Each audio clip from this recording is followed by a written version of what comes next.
Class 12 की unit number 12 है aldehydes and ketones. पहले हम इनका नॉमेनक्लेचर सीख लेते हैं, उसके बाद हम इनकी केमिकल प्रॉपर्टीज के बारे में बात करेंगे।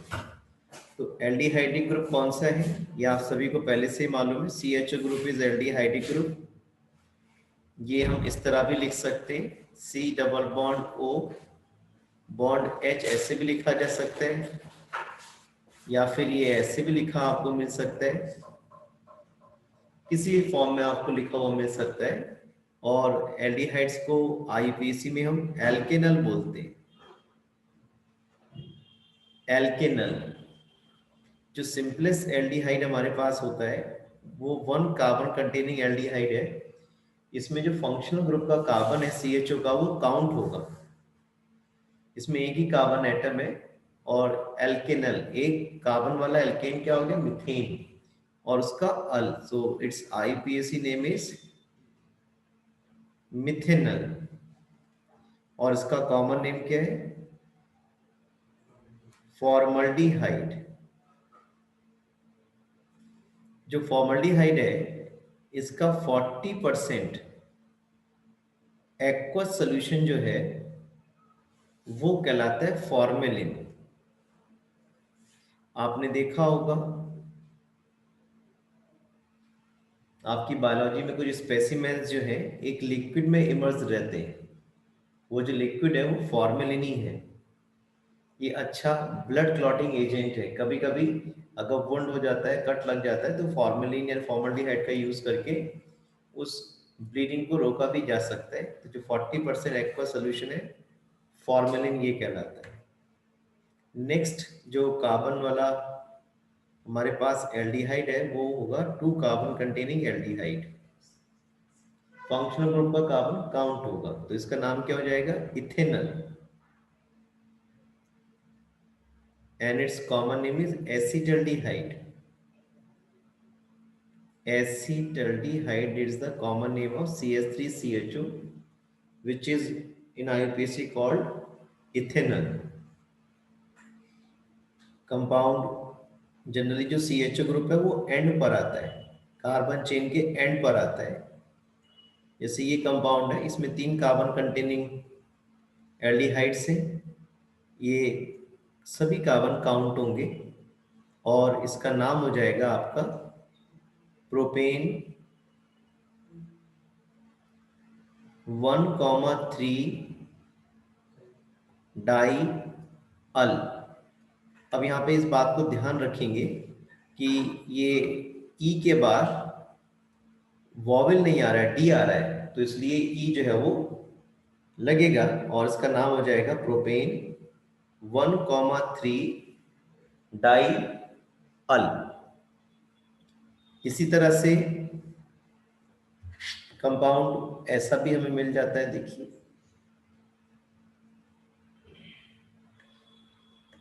CHO, इसमें CHO क्या हुआ, मिडिल वाले कार्बन एटम पर आ रहा है, यानी कि in between the carbon chain आ रहा है। ऐसे केस में जो नंबरिंग है वो हम केवल कार्बन जो चेन है जिसको हमने प्रोपेन वाली ली हुई है उस पर ही करते हैं, फंक्शनल ग्रुप के कार्बन को नहीं करते। क्योंकि अगर हम ऐसा करते कि इसे 1, इसे 2, इसे 3, इसे 4, इसे 5 देते तो ये CHO छूट जाता है ना, इसको बुरा लगता कि भाई मुझे छोड़ दिया, मैं भी तो CHO ग्रुप ही हूँ। तो इसलिए 1995 के बाद इस तरह के कंपाउंड्स का जो नेमिंग है वो ग्लिसरॉल के बेस पे दिया जाने लगा। ये हमारे पास ग्लिसरीन है जिसका IUPAC नेम क्या है, प्रोपेन 1,2,3 ट्राईऑल। इसके बेस पर इस तरह के कंपाउंड्स को नेमिंग दी जाने लगी। 1995 के बाद रूलिंग में थोड़ा सा चेंज हुआ और सजेस्ट किया गया कि केवल जो कार्बन चेन है जिनसे फंक्शन ग्रुप डायरेक्टली अटैच्ड है उन्हीं कार्बन को आप नंबर दो। और अगर आप CHO के कार्बन को नंबर नहीं दे रहे हो तो इसको अल ना बोल के क्या बोलेंगे, कार्बल्डिहाइड। ये थोड़ा चेंज किया गया।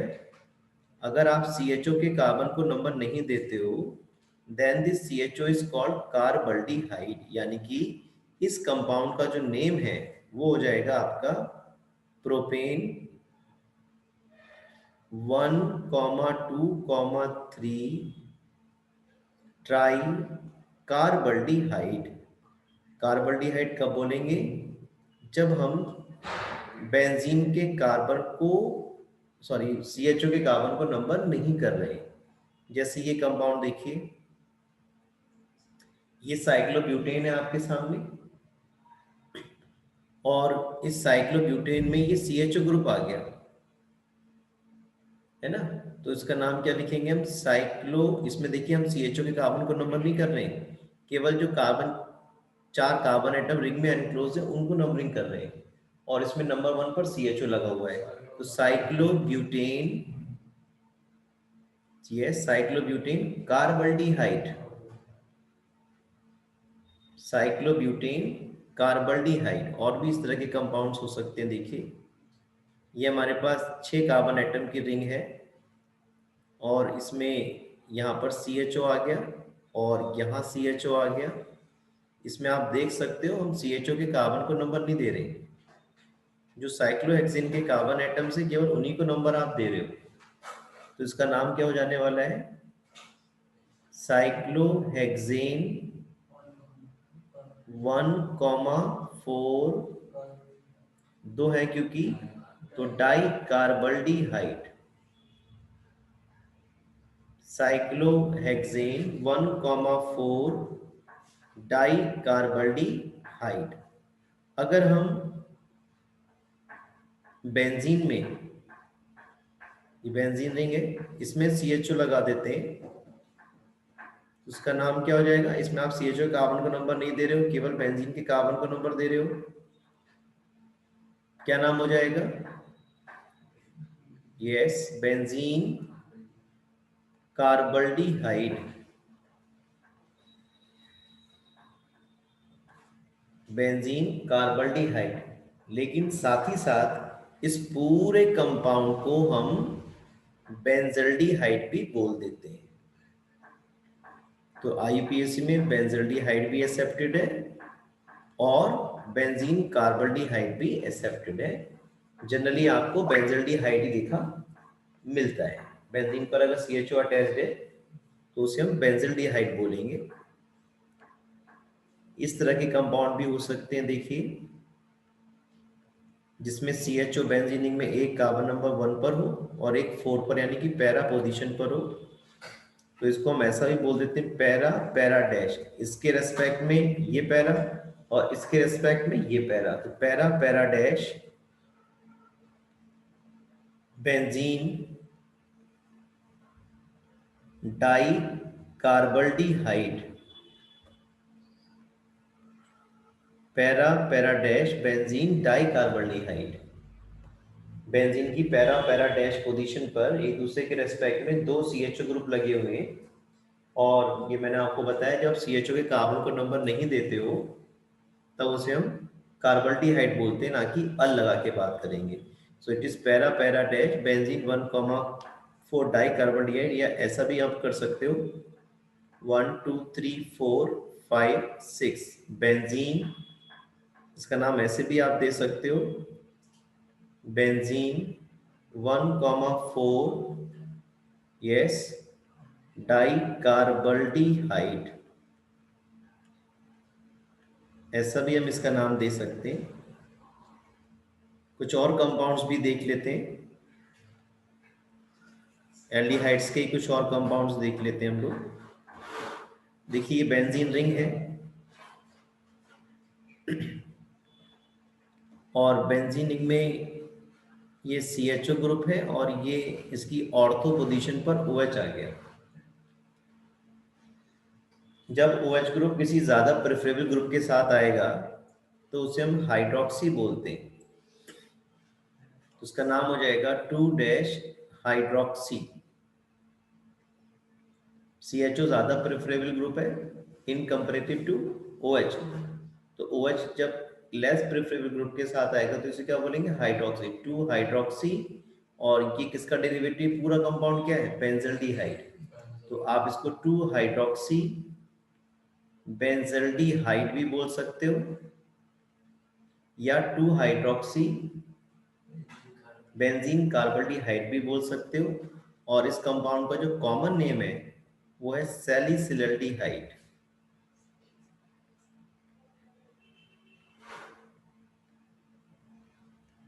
सैलिसिलल्डिहाइड, ये राइमर टाइमन जो रिएक्शन आपने पढ़ी थी फिनॉल में, जब फिनॉल की रिएक्शन क्लोरोफॉर्म और एल्कली से कराते थे तो सैलिसिलल्डिहाइड बनता था एज अ मेन प्रोडक्ट।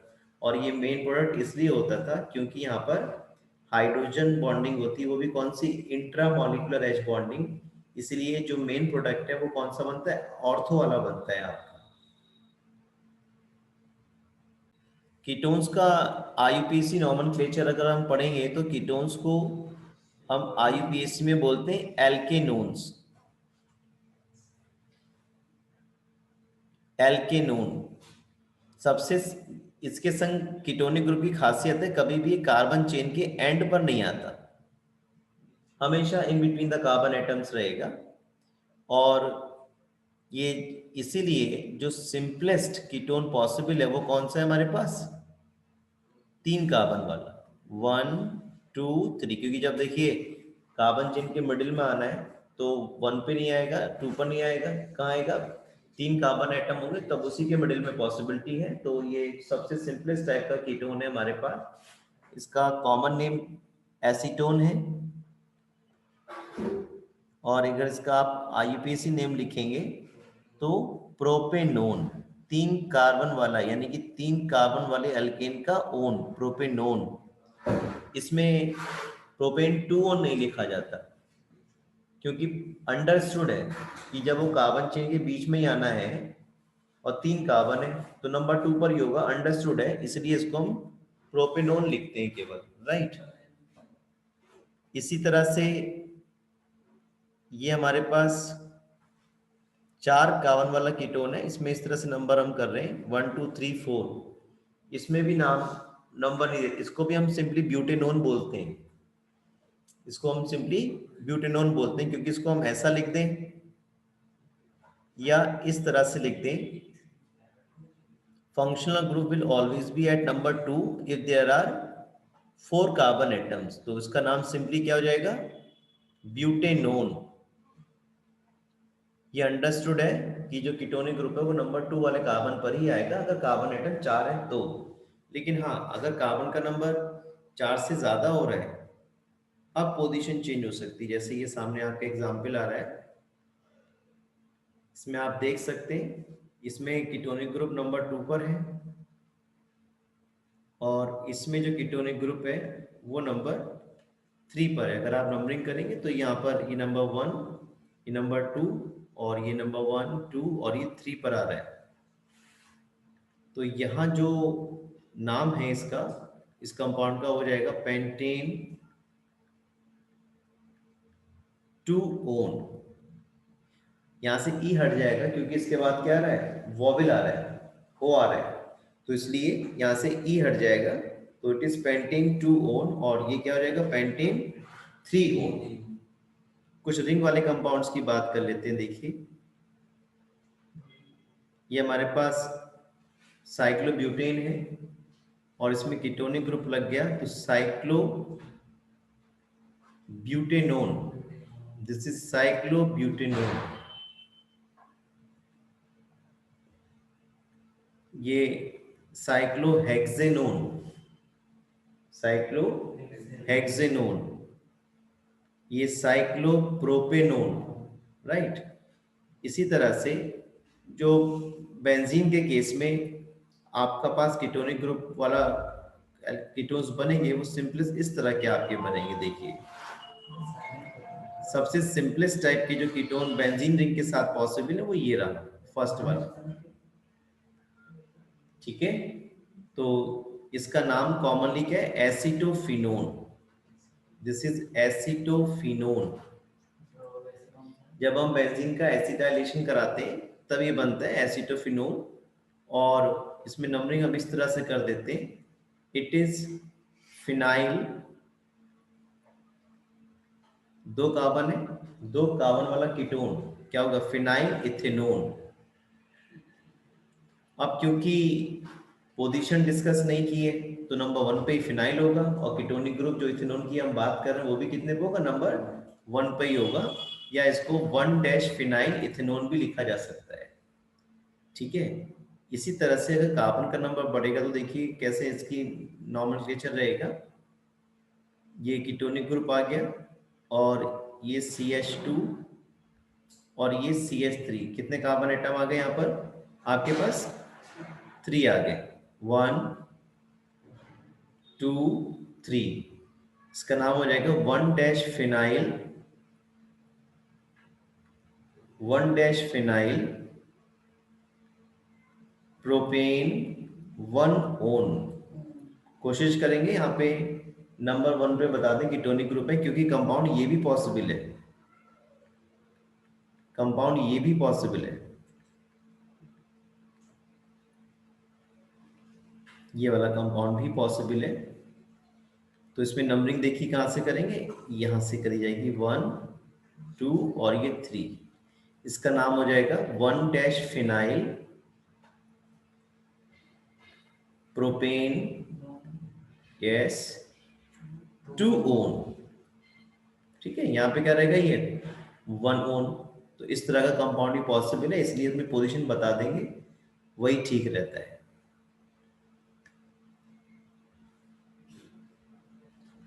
और भी कुछ कंपाउंड इनके हम देख सकते हैं कीटोन्स के। ये हमारे पास बेंजीन रिंग है,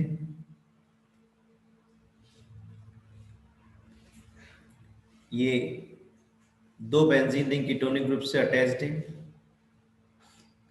इसका नाम हो जाता है कॉमन बेंजोफिनोन,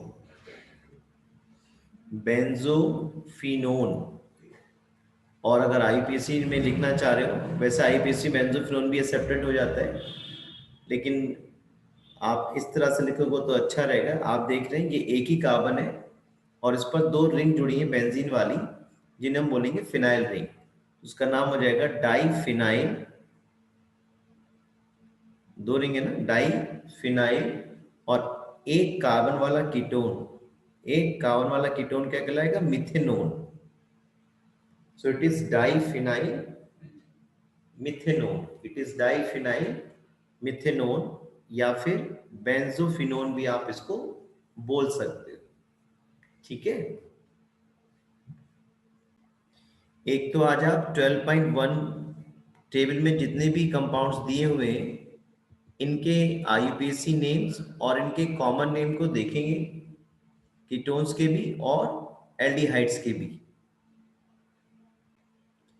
उसके बाद आप ये इंटेक्स क्वेश्चंस 12.1 के जितने भी पार्ट्स हैं इन सबको अप्लाई करके देखेंगे।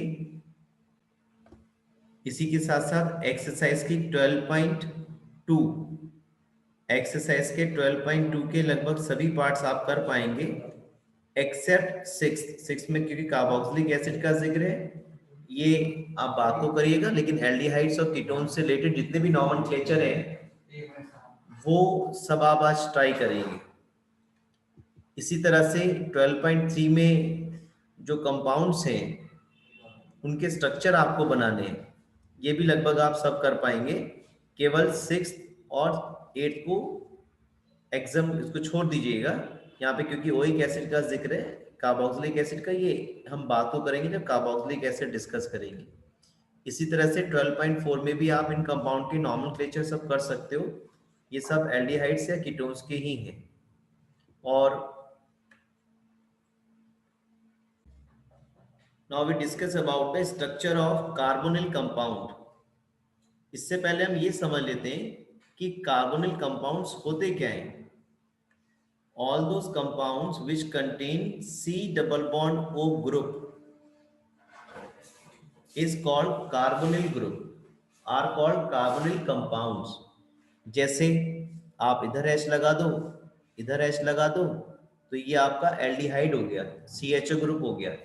फॉर्मल्डिहाइड है आपके सामने, ये कार्बोनिल कंपाउंड है।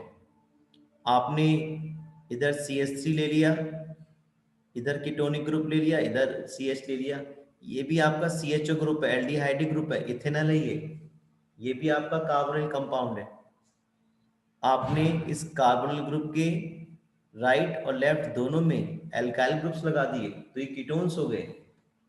आपने इन कार्बोनिल कंपाउंड के कार्बोनिल ग्रुप के एक तरफ एल्काइल ग्रुप और एक तरफ OH ग्रुप लगा दिया, ये कार्बोक्सिलिक एसिड ग्रुप हो गया आपका COOH, ये कार्बोक्सिलिक एसिड ग्रुप है।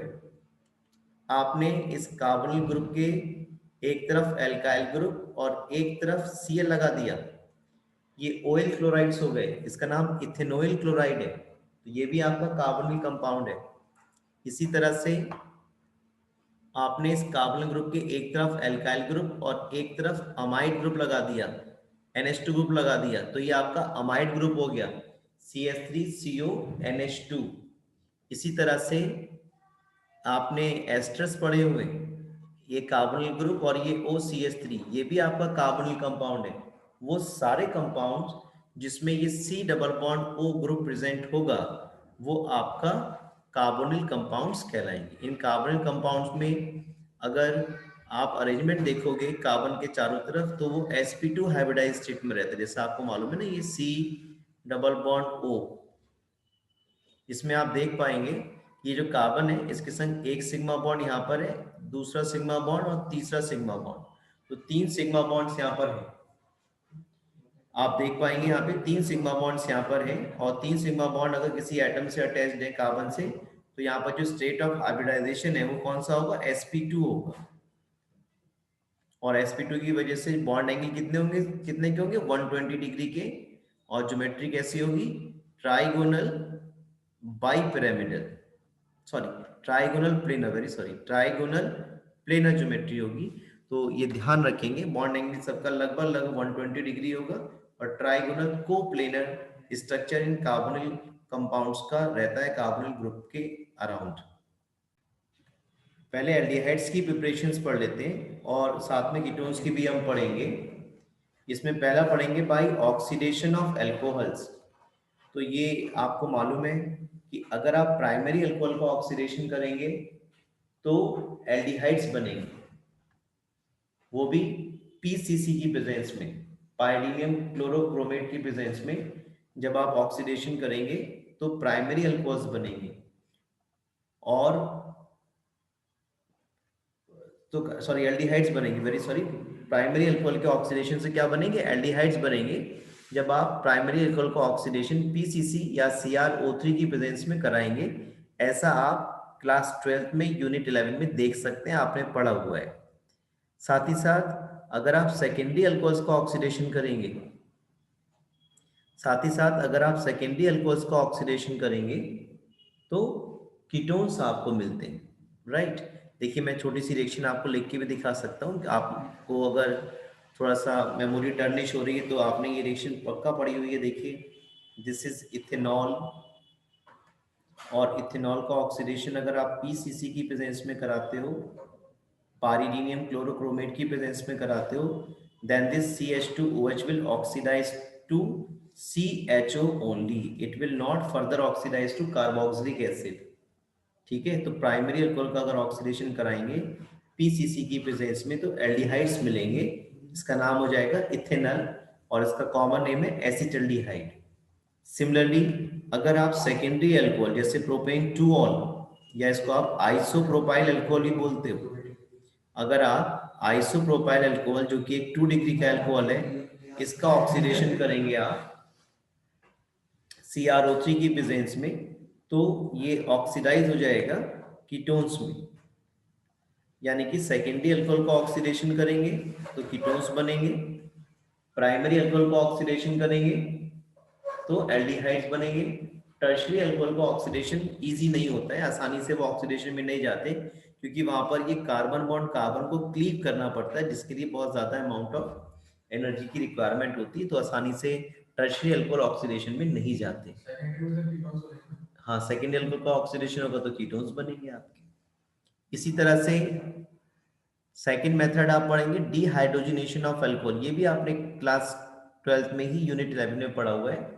जब आप अल्कोहल की वेपर्स को कॉपर, रेड हॉट कॉपर के ऊपर 573 केल्विन में पास करते थे तो प्राइमरी अल्कोहल एल्डिहाइड्स देते थे, सेकेंडरी अल्कोहल्स कीटोन्स देते थे, और टर्शरी अल्कोहल्स के केस में एल्कीन्स मिलते थे क्योंकि वो डिहाइड्रेशन में जाते थे। ऐसा आप यूनिट 11 में भी देख सकते हैं।